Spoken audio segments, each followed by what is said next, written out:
ముఖ్యంగా ఛానల్ అధినేతలకు, పత్రికా విలేకరులకు all India Bahujan Samaj party తరఫున ప్రత్యేకంగా ధన్యవాదాలు తెలియజేసుకుంటున్నాం. ముందుగా ఈరోజు ఎన్ని రాజకీయ పార్టీలు ఉండేది వాస్తవమే. అయితే మనకి స్వతంత్రం వచ్చి 70 సంవత్సరాలు దాటిపోయినది. మరి ఈ 70 సంవత్సరాల చరిత్ర అంతా ఒక్కసారి తిరిగి చూసినప్పుడు మేము అన్ని రకాలుగా ఆలోచించినప్పుడు బీసీలకు సరైన పార్టీ ఏదైనా ఉందా, బీసీలకు అన్ని రకాలుగా ప్రోత్సహించే పార్టీలు ఏమైనా ఉన్నాయా అని ఆలోచించినప్పుడు మాకు ఈరోజు ఉండే రాజకీయ పార్టీలన్నీ కూడా కేవలం బీసీలకు ఒక 25 మంది 30 మంది ఎమ్మెల్యేలుగా కేటాయిస్తూ వస్తున్నారు. మరి బీసీలకు వాటా రావాల్సినది 99 సీట్లు ఈ రాష్ట్రంలో బీసీలకు ఎమ్మెల్యేలుగా పోటీ చేసే అవకాశం రావాలి. మరి ఆ అవకాశము ఇంతవరకు ఏ ఒక్క రాజకీయ పార్టీ అవకాశం కల్పించకపోవడము, మరి ఆ పార్టీలు పాలనా విధానము మేము ఒకసారి చూసినప్పుడు విద్యకు, వైద్యముకు, సాగునీటి ప్రాజెక్టులకు ఇవన్నీ రకాలుగా మేము ఆలోచన చేసినప్పుడు మరి పూర్తి స్థాయిలో ప్రజలకు అవసరమైన పరిపాలన అందించలేదనేదే నా యొక్క భావన. ఎందుకంటే నేను 30 సంవత్సరాలుగా రాజకీయాలకు అతీతంగా ఈ జిల్లాలో ఉద్యమాలు నడిపాము. ఈ ఉద్యమాలు సాగునీటి ప్రాజెక్టుల పైన మరి అనేక పోరాటాలు చేశాను. ఆంధ్రనివా కాలువ సాధించేంత వరకు 2012 వరకు పెద్ద ఎత్తున పోరాటాలు చేసి సాధించడం జరిగింది. మరి అదేవిధంగా రైతుల పక్షాన పోరాటాలు చేశాం. మరి అణగారిన కులాలకు ఎక్కడ అన్యాయం జరిగినా వారికి అండగా నిలిచి ఉద్యమాలు చేశాం. మరి అదేవిధంగా అనంతపురం జిల్లాలో నగరంలో దాదాపు ఒక 6-7 వేల కుటుంబాలకి మేము ఇండ్ల స్థలాలు ఇచ్చి, ఇండ్ల పట్టాలు ఇప్పించి వారికి ఆశ్రయం కల్పించాం. కాబట్టి మేము ఇవన్నీ చూసినప్పుడు మరి ఈ దేశంలో దేశం మార్పు కోసము ఏదైనా పార్టీ ఉందా అని మేము ఆలోచించినప్పుడు మాకు బహుజన్ సమాజ్ పార్టీ గుర్తు వచ్చినది. మేము బహుజన్ సమాజ్ పార్టీలో చేరాం. మేము పోయిన ఆగస్టు నెలలో చేరాం. ఆగస్టులో చేరినప్పుడు మళ్ళా బహుజన్ సమాజ్ పార్టీ విధి విధానాలు కూడా మేము అన్ని దగ్గరుండి బాగా గమనించినప్పుడు మాకు అక్కడ బహుజన్ సమాజ్ పార్టీలో ప్రముఖులతో మంచి పరిచయాలు ఏర్పాటు చేయడం జరిగినది. మాకు అందులో భాగంగానే ఒక ఆంధ్రప్రదేశ్ బీసీ సమన్వయ కమిటీని అక్కడ ఏర్పాటు చేయడం జరిగినది. ఆంధ్రప్రదేశ్ బీసీ సమన్వయ కమిటీలో నాకు రాష్ట్ర వర్కింగ్ ప్రెసిడెంట్గా ఇవ్వడం జరిగింది. అప్పుడు మేము 26 జిల్లాల్లో కమిటీలు ఏర్పాటు చేశాం. మరి 26 జిల్లాల్లో ఉద్యమాలు చేశాం. మరి అది సమగ్ర కులగాన జరిగే తీరాలని చెప్పి మా పోరాటాల ఫలితంగా మేము ఢిల్లీకి కూడా పెద్ద ఎత్తున పోయి జంతర్ మంతర్ దగ్గర పెద్ద పోరాటం చేశాం. మరి ఇవన్నీ అన్వేషించినప్పుడు ఈ ఉద్యమాల దెబ్బకి మరి అక్కడ కేంద్రంలో నరేంద్ర మోడీ గారు మొన్న ప్రైమ్ మినిస్టర్ మాకు మేము చేస్తాం, మేము తప్పనిసరిగా సమగ్ర కులగాన జరుపుతాం, మేము అన్ని సామాజిక వర్గాలకు సమాన న్యాయం తీసుకొస్తామని చెప్పి ఆయన ఒక ప్రకటన చేశాడు క్యాబినెట్లో. ఆ ప్రకటనకి మేము అంతా ఎంతో కొంత ఆనందపడ్డాము. మరి అది జరగదా అనే దాన్ని మేము ఇప్పటికి కూడా అన్వేషిస్తున్నాం. వాళ్ళేమో మొన్న ఒక ప్రకటన చేశారు, 2027లో మేము దీన్ని ఫుల్ఫిల్ చేస్తాం, మేము దీన్ని సమగ్ర కులగాన జరుపుతామని చెప్పి చెప్పడం జరిగింది. కాబట్టి అందులో భాగంగానే మాకు స్టేట్ కమిటీలో ప్రముఖులతో పరిచయాలు ఏర్పడినాయి. మరి మొన్న బహుజన్ సమాజ్ పార్టీలో ప్రముఖులు కొంత మరి ఎందుకో కానీ అది జాతీయ స్థాయి సమస్య మాకైతే తెలియదు. కానీ మరి అక్కడ all India Bahujan Samaj party అనేది ఒక పార్టీ తీసుకురావడం జరిగింది. మరి all India Bahujan Samaj party మొన్న విజయవాడలో మారుతి హాల్లో అక్కడ రాష్ట్ర సమావేశం జరిగింది. ఆ సమావేశానికి మేమంతా హాజరయ్యాము. మరి ఆ సమావేశంలో జాతీయ అధ్యక్షులు పార్టీ అధినాయకత్వము అక్కడ గోపీనాథ్ గారు వచ్చారు, మరి మునియప్ప సార్ గారు వచ్చారు. మరి అదేవిధంగా మొన్న కమిటీ అక్కడ ఒక తీర్మానం ఏర్పాటు చేయడం జరిగినది. ఆ కమిటీ ఏం తీర్మానం చేశారంటే జాతీయ కన్వీనర్గా పూర్ణచంద్ర సార్ గారిని మాజీ డీజీపీ గారు, మరి ఎంతో ఉద్యమం నడుపుతున్న వ్యక్తి, కొంత బాగా యాక్టివ్గా ముందుకెళ్తున్న వ్యక్తి అని ఆయన్ని ఒక జాతీయ కన్వీనర్గా తీసుకోవడం జరిగింది. మరి అదేవిధంగా రాష్ట్ర కన్వీనర్గా పరంజ్యోతి సార్ గారిని తీసుకోవడం జరిగింది. మరి అదేవిధంగా రాష్ట్ర అధ్యక్షులుగా ఆంధ్రప్రదేశ్కి లక్కే రాజారావు గారిని ఏర్పాటు చేయడం జరిగినది.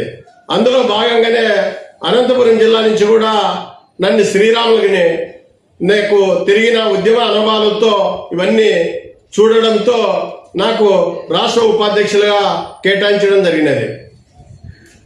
ఈ ఉద్యమము ముందుకు తీసుకెళ్ళడానికి ఒక కమిటీ ఏర్పాటు చేయడం జరిగినది.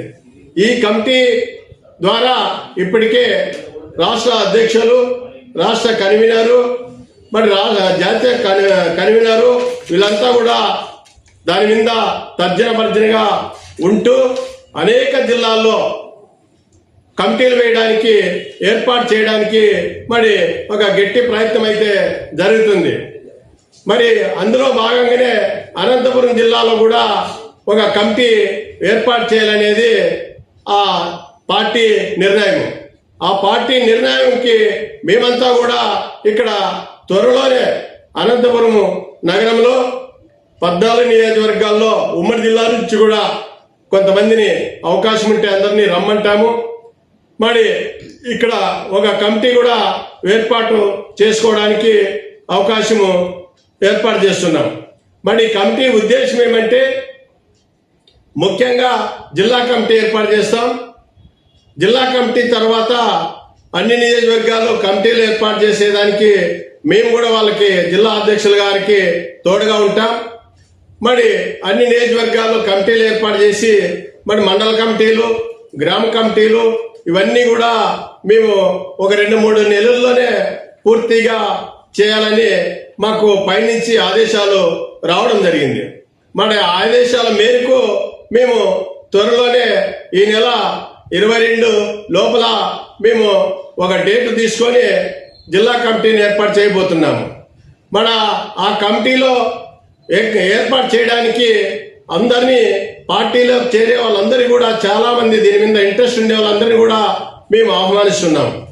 ఆహ్వానించి అక్కడ సమీక్ష సమావేశం ఏర్పాటు చేసి మరి ఆ కమిటీలో ఎవరైతే యాక్టివ్గా ఉంటారో మరి ఇక్కడ మాకు ఒక లాయర్ గారు నారాయణప్ప గారు కూడా ఉన్నారు. మరి నారాయణప్ప సమక్షంలోనూ మా సమక్షంలోనూ మరి తప్పనిసరిగా ఒక మంచి కమిటీ ఏర్పాటు చేస్తాము. ఏర్పాటు చేసిన తర్వాత ఈ కమిటీ పూర్తి స్థాయిలో నడిపించే బాధ్యత కూడా మేము కూడా వారికి అండగా ఉంటాం, అన్ని రకాలుగా తోడుగా ఉంటాం.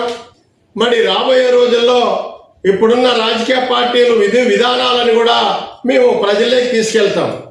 ఎందుకంటే ఈ రాష్ట్రంలో ఇప్పటికే చాలా తీవ్రమైన అన్యాయం జరుగుతుంది బీసీలకు. ఈరోజు చూడండి బీసీ జనాభా ఎంత ఉందో, 55% బీసీ జనాభా ఉంటే కేవలం ఇక్కడ వాళ్ళు మాకు పొప్పల బెల్లం పంచినట్లుగా రాజకీయాలు పంచుతున్నారు. మాకు తీవ్రంగా రాజకీయాల్లో అన్యాయం జరుగుతుంది. మా సామాజిక వర్గాలకైతే ఎక్కడే కానీ వడ్డర్లకు కానీ రజకులకు కానీ కమ్మరి కుమ్మరి వీడిగా ఇలాంటి చాలా కులాలకి ఇప్పటి వరకు చట్టసభ లేకపోయిన కులాలు అనేక కులాలు ఉన్నాయి. ఈ రెండు రాజకీయ పార్టీల్లో ఇప్పుడు టికెట్ ఇస్తున్నారు. అవి ఎంతమందికి ఇస్తున్నారు? కేవలం ఒక 10-12 కులాలకు మాత్రమే ఈ రాష్ట్ర వ్యాప్తంగా తీసుకుంటే చట్టసభలోకి వెళుతున్నారు. బట్ 139 కులాలు బీసీ కులాలు ఉన్నప్పటికీ కనీసము ఒక 30-40 కులాలన్నా కూడా చట్టసభలోకి ఇంతవరకు తీసుకెళ్ళలేదంటే ఇది మాకు ఎంతో చిగ్గుచేటుగా భావిస్తున్నాం. బట్ ఇప్పటికైనా మేము ఆ రాజకీయ పార్టీలకి మేము ఒకటే తెలియజేస్తున్నాం, మీరు కూడా రాజకీయ పరిజ్ఞానం పెంచి ఎంతో ఉన్న వ్యక్తులు, ఎంతో ఆలోచన ఉన్న వ్యక్తులంతా మీరు కూడా బీసీలకి పెద్దపీట వేయాలనేదే మా డిమాండ్. ఒకవేళ మీరు వేసినా వేయకపోయినా మేము ప్రజలకి all India Bahujan Samaj party తరఫున వెళతాం. తప్పనిసరిగా మేము అన్ని సామాజిక వర్గాలకి ఎమ్మెల్యేలుగా పోటీ చేసే అవకాశాలు వస్తాయి. మరి అన్ని కులాలకు మేము నామినేట్ పోస్టులు కూడా ఇచ్చే అవకాశం వస్తుంది. మా పార్టీ అధికారంలోకి వస్తే మేము తప్పనిసరిగా ఈ 92% జనాభాకి అభివృద్ధి వైపు నడిచే పాలనే తీసుకొస్తాం. ఎందుకంటే ఇప్పుడు కొన్ని పార్టీలు రాజకీయాల్లో వస్తున్నాయి పోతున్నాయి, వాళ్ళు కేవలం కార్పొరేట్ వ్యక్తులకి మాత్రమే అనుకూలమైన పరిపాలన తీసుకొస్తున్నారు ఈ దేశంలో, ఈ రాష్ట్రంలో.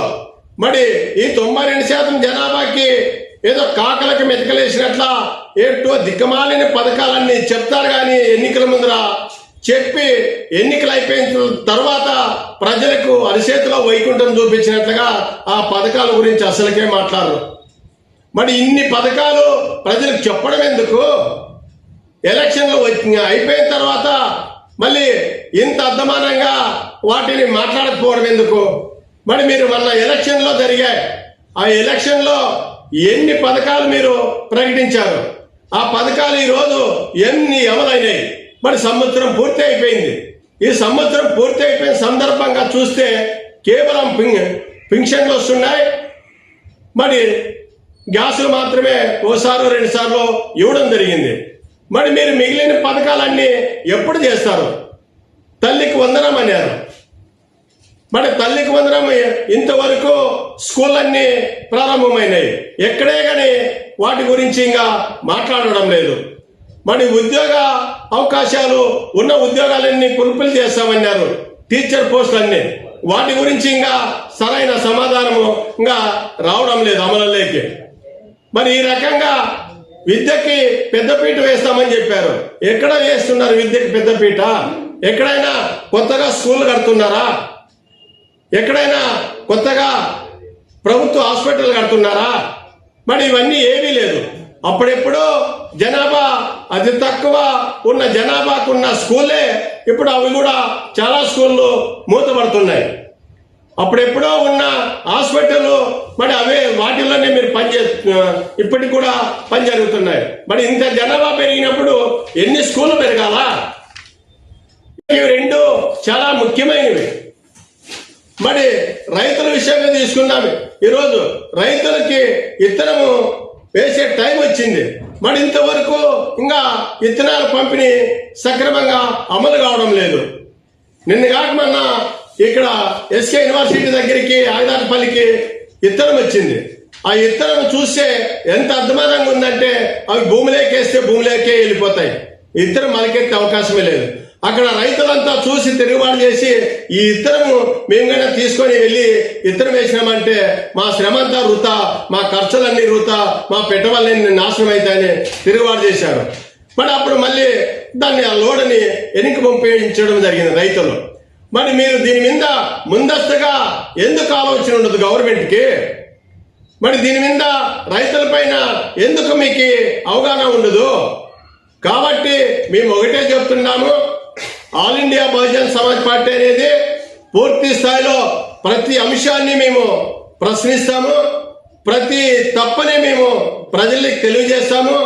మీరు వాటిని సరి చేసుకుంటే మీకే మంచిది, లేకపోతే మాత్రము రాబోయే రోజుల్లో మేము 92% జనాభాని మేము కలుపుకొని మేము ప్రజా ఉద్యమాల ద్వారా మేము పల్లెపాటు పడతాం.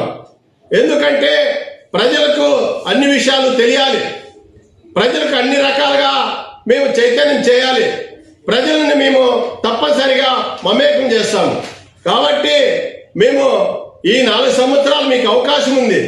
ఈ రాష్ట్రంలో ఈ 4 సంవత్సరాల్లో మీరు ఏ పరిపాలన అందిస్తారో కూడా మేము చూస్తాం, ప్రజలు కూడా చూస్తారు. మీరు సరైన పథకాలు ఇచ్చిన పథకాలన్నీ అమలు చేయకపోతే మాత్రము ప్రజల్లో తిరుగుబాటు తీసుకొచ్చే బాధ్యత కూడా మేము ఆల్ ఇండియా బహుజన సమాజ్ పార్టీగా మేము తీసుకుంటాం.